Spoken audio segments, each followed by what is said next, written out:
In the United States, millions of adults know exactly what they need to do and still can't start. It doesn't feel like laziness. It feels personal. That feeling is the clue. I am A.R. Hashmi.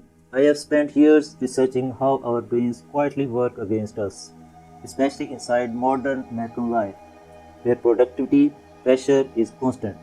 Stimulation never stops, and the mind is rarely calm. Here's the part most people miss. The harder you try to fix procrastination, the more power you give it.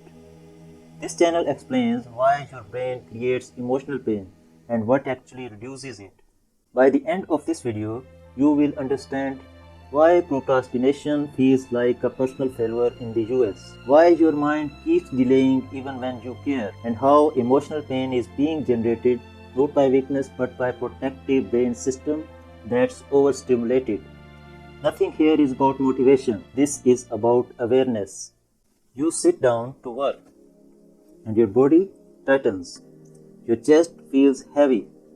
Your mind looks for exits. In American culture, this movement gets labeled fast, lazy, undisciplined, weak. But what's actually happening is simpler. Your brain is detecting threat, not work, deadlines, performance reviews, comparison culture, constant metrics, constant judgment. Your brain doesn't separate task from risk. The amygdala, your threat detector, fires first, before logic, before planning. The emotional pain you feel isn't failure, it's protection. Here's the mistake that keeps procrastination alive. You assume the mind and the self are the same. They aren't.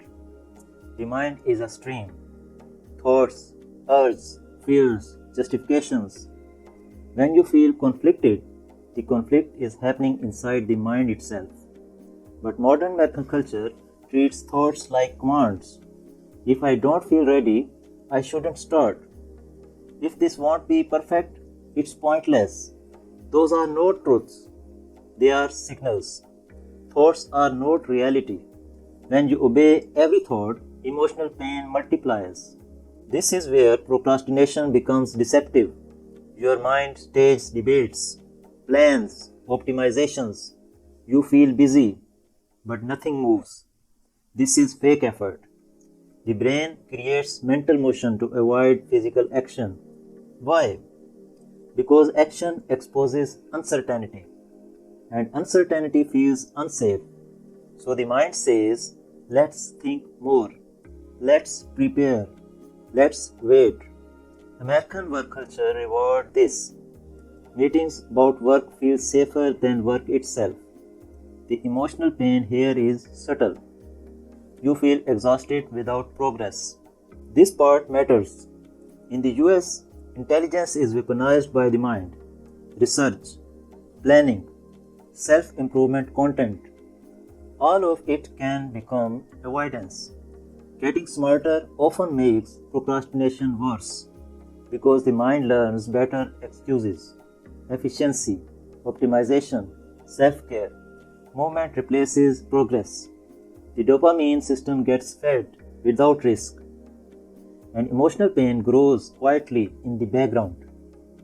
Avoidance works like addiction. The brain anticipates relief before you even give in. You pretend to resist while already planning escape. This loop is dopamine driven. Short-term comfort beats long-term clarity. That's not character flaw. Your brain is biased toward immediate safety. Modern American life floods it with exits, phones, tabs, feeds, entertainment. So the mind never learns tolerance for effort. If this is describing your inner experience, not just your habits, you will want to stay with this channel. Not for advice, for clarity. Let's reset your attention. There are two rules that interpret procrastination, not hacks, rules. Rule 1. When your mind says the effort is pointless, inefficient, or not enough, that is the exact moment action matters. Those thoughts mark the boundary. Rule 2. Stop arguing with the mind. Observation replaces negotiation. The prefrontal cortex regains control only when the debate ends. Here's the rule that feels uncomfortable. Either do the task or do nothing. No phone, no content, no substitutes. Why this works? Boredom removes the mind's leverage. Procrastination isn't inactivity, it's replacement. When stimulation disappears, the brain relearns effort tolerance. This is training, not punishment. Meditation gets misunderstood in the US. It's sold as relaxation. That's wrong.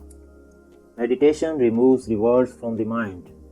Stillness teaches authority over attention. When stimulation stops, the mind learns obedience, not calm, control. That's why resistance shows up first. Here's something important. Confusion isn't failure. Confusion is a sign of neural change. When old patterns stop working, certainty dissolves. That discomfort means learning is happening. The brain is rewiring expectations. American culture hates this phase because it looks unproductive, but it's essential. Here's the identity shift. You are not your urges. You are not your delays. You are not your thoughts. The self exists outside wanting. Desires belongs to the mind. Choice belongs to you. Effort taken without emotional readiness builds ease over time. Avoiding effort weakens capacity. Embracing effort strengthens it. Not because of discipline, but because the brain adopts. So the next time procrastination shows up, don't ask how to feel better. Ask this instead. Am I listening to my mind or observing it? Nothing is wrong with you. Your brain is protecting you in a world it wasn't designed for. And once you see that clearly, the pressure eases.